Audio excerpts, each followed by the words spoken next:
सुषुमन मंदिर में विराजे राजा राम। अंदर से 12 उंगली की दूरी पर यही सुषुमन मंदिर में भगवान राम विराजते हैं। तो सगुण रूप में वहाँ, निर्गुण रूप में यहाँ। हमारे राम तो हमारे सच्चे सदगुरु हैं, राम दिवाकर रूप गुरु, उनको हम लोग राम मानते हैं। और ये राम कौन है? ब्रह्मा विष्णु महेश से भी बढ़कर है। क्या कहते हैं? संसार एक दृश्य तमाशा है, तुम इसके तमस्वीर हो और विधि हरि शंभु न चावनी हारे।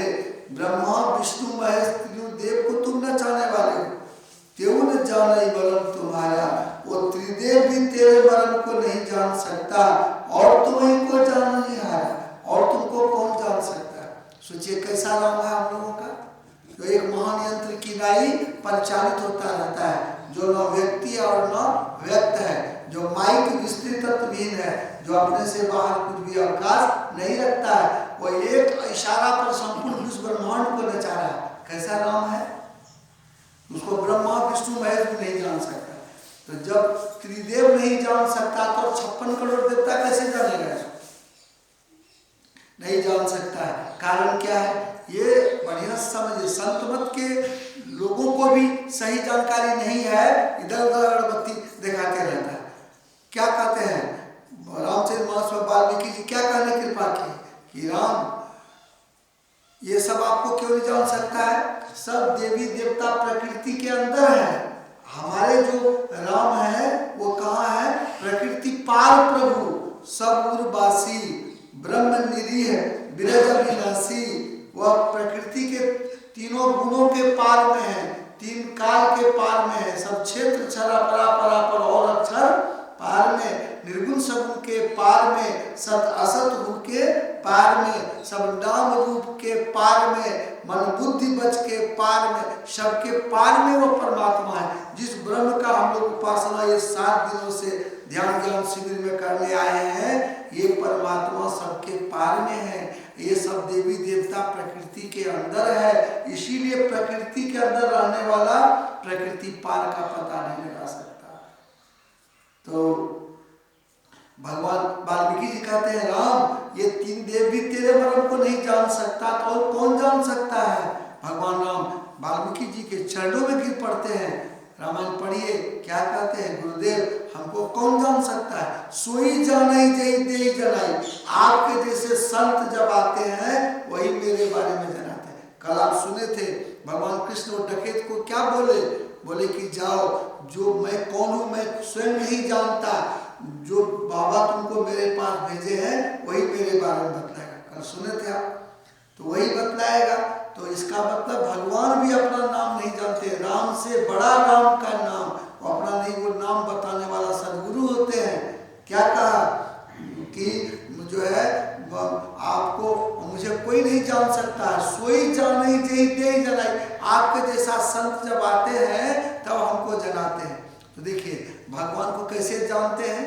भगवान राम गोस्वामी तुलसीदास जी महाराज जब 32 पेज रामचरितमानस लिख दिए तो शुरू में लिखे बंदो गुरु पद कंज कृपा सिंधु नर रूप हरि महामोह तम पुंज जासु वचन रवि कर निकर। बंदो गुरुपद परुम परागा सूरज सुबास सरस अनुरागा अमीय मूधि वै चूरन चारु शमन सकल भय रुज परिवारु सुकृत शंभुतन विमल विभूति मंजुल मंगल बोध प्रसूति श्री गुरु पदनक मणिगण ज्योति सुमिरत दिव्य दृष्टि होती उदरहि विमल विलोचन ही के छुटहि दोष दुख भव रजनी के सूजहि रामचरित मणि मानिक गुण प्रगट जहाँ जो जय खाने आदि आदि 32 पेज लिख दिए।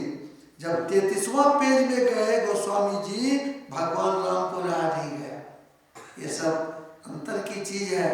भगवान राम प्रकट हो गए और कहते हैं गोस्वामी जी आपने 32 पेज तो लिख दिया, ये आपने कहाँ लिखा कि लोग मुझे कैसे जानेंगे, मुझे लोग कैसे देखेंगे, मैं लोगों के सामने कैसे प्रकट होऊंगा, लोग कैसे जानेंगे? लिखिए, देखिए पढ़िएगा 33वां पेज में क्या कहते हैं। भगवान कहते हैं हम कैसे जाने जाते हैं? लिखिए नाम रूप दुई ईश उपाधि अकत अनादि सुसामुजिशा। एक नाम का जप, एक का ध्यान, यही ईश्वर प्राप्ति का उपाधि या डिप्लोमा है। जैसे हम लोग भिक्षा देते थे, एक पवित्र नाम का जप बताते हैं, कल भी बताए थे, एक पवित्र रूप का बता दिया था और बाबा उनको जगत को, तो एक नाम का, उसके बाद अकथ अनादि सुसाहिब साधन, उसके बाद जो फिर साधन करने लगे, दृष्टियों की क्रिया करिए, स्वत शब्दों की क्रिया करिए, तब परमात्मा जाने जाते हैं। ये अगरबत्ती दिखाने से परमात्मा जाने नहीं जाते हैं। गुरु महाराज क्या लिखे, यही विधि जय वैभव पार, मोर गुरु भेद दिए। कौन विधि है? दृष्टि युगल कर लेबै सुख मनियो, देखबै अजब रंग रूप, मोर गुरु भेद दिए। यही विधि जय वैभव पार, यही विधि जय वैभव पार, दोनों दृष्टिधार को जोड़ करके। तो गुरु महाराज कहते हैं यही विधि जय वैभव पार, दुनिया वालों कहता है विधि जय वैभव पार, ये अगरबत्ती वाला विधि। तो ये अररिया जिला का सबठो अगरबत्ती का बंडल चढ़ा देने से कोई पार भगवान को देख लेगा? सबठो मिठाई चढ़ाने से, क्षीर सागर का सबठो फूल चढ़ाने से, आपका गांव का सबठो फूल चढ़ा देने से, सबठो गाय का दूध का खीर बना के कुमारी खिलाने से पार हो जाए? सबठो कपड़ा का थान चढ़ाने से? लोगों की बुद्धि मारी गई है, ये सब से भगवान नहीं जाने जाते हैं। तब लाख जतन करी पची पची मरो, जल बिनु चले की नाव। जिस नदी का पानी सूख गया है, नाव बालू में बैठ गई है, कोई उपाय करने से बालू में नाव चलेगी? बोलिए हाँ, नहीं चलेगी। उसी तरह लाख जतन करके आप प्रभु को नहीं देख सकते। प्रभु को देखने के लिए यही विधि जय वैभव पार, मोर गुरु भेद दिए, यही विधि से आप पार जा सकते हैं। सुषमनिया में मोरी नजर लागी, अगल बगल कहूँ दृष्टि न डोले, सन्मुख बिंदु पकड़ लागी। सुखमनिया में मोरी नजर लागी, तो बिना इसका आप हम कहीं नहीं जा सकते हैं और न देख सकते हैं, परमात्मा को नहीं देख सकते हैं। ये जुक्ति कौन बताते हैं? तो गुरु जुगती से ताको गगन में, गुरु जुगती से ताको गगन में, तब झलके एक तारा रे, वह तारा गुरुदेव बतावे, ज्योति महल का द्वारा। वह तारा सदगुरु बताते हैं। गुरु महाराज लिखे कृपा किए, अद्भुत अंतर की डगरिया, जा पर चलकर प्रभु मिलते, जा पर चलकर प्रभु मिलते। ये रास्ता कौन दिखाते हैं? दाता सतगुरु धन धन जो राह लखा देते। वो तो रास्ता दिखा दिए, चलेगा कौन? हम साधक साधिका लोग। चलत पंथ सुख होत महा है, चलत पंथ सुख होत महा है, जहाँ अझर झरते, जा पर चलकर प्रभु मिलते, जा पर चलकर प्रभु मिलते। वहाँ क्या सब है?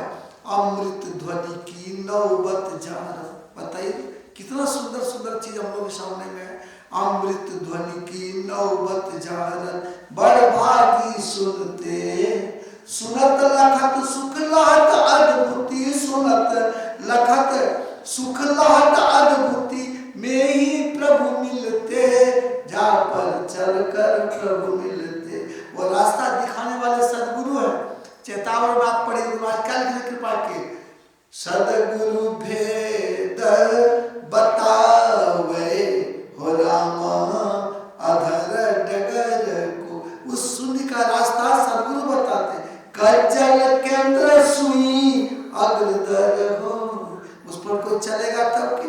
भाई योग हृदय वृत केंद्र बिंदु, जो चम चम चमकना, नजर जोड़ी तकी धसे ताही में, धुन सुनी पावे ना।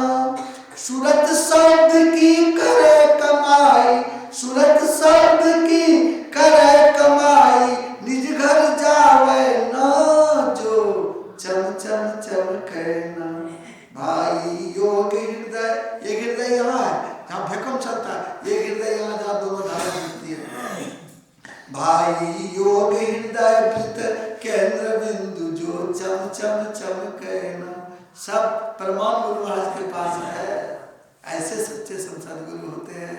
सब कुछ बता के गए हैं, तो जो बता के गए उसको अपनाइए जीवन में। तो राह गई है बड़ी झीनिए साधो नैन नगर से, ये कहते हैं धीरेलाल महाराज लिखते हैं सत्संग जो भाग 2 में पढ़िए धीरेलाल महाराज बोले क्यों, तो नैन नगर में घोर अंधियारी, आंख बंद करिए अंधकार है, नैन नगर में घोर अंधियारी सद्गुरु ज्ञान सफीनी, ये साधो नैन नगर से राह गई है बड़ी झीनी, बहुत महीन रास्ता गई, ये साधो नैन नगर से। तो रास्ता गई है यहाँ से गुरुमाल के कृपा के 2 नैन नजर जोड़ के एक नोक बना के, तो यहाँ से रास्ता गई है, रास्ता गई है नैन नजर से, नगर से। और दुनिया के लोग कहता है सावन जहाँ हुआ रास्ता गेलो सुल्तान नगर से, संत महात्मा वेद कहते हैं रास्ता गया नैन नगर से, ये दुनिया लोग कहता रास्ता गया सुल्तान नगर से, जो कावड़ नगर तो भगवान बड़का मिले से कभी कुछ ज्ञान लोगों को नहीं है, समझ में बात आ रही है। संत मत का इतना ऊंचा ज्ञान है, इस ज्ञान को लोग समझ नहीं रहा है, कहीं से कहीं भटक रहा है दुनिया में। तो सदगुरु का ज्ञान ही परमात्मा को बताने वाला है, बिना उनका परमात्मा कोई नहीं जान सकता। ये सदगुरु क्या है, सदगुरु क्या करते हैं, सदगुरु क्यों करना चाहिए इसको बताए। अब आप अंत में सुनिए सदगुरु की सेवा कैसे करेंगे तो भगवान हम लोगों को मिल जाएंगे। इसको अच्छा से एक प्रसंग से हम सुनाते हैं, इसको समझिए। क्योंकि अभी ध्यान शिविर में समय का शॉर्टेज रहता है, इसीलिए पूरा बृहद रूप से बताएंगे तो समय तो है नहीं, ये फ्री सत्संग में होता है। बड़ा सत्संग जब लोग करते हैं तो उसमें टाइम रहता है 2 घंटा तब होता है। एक प्रसंग सुनिए।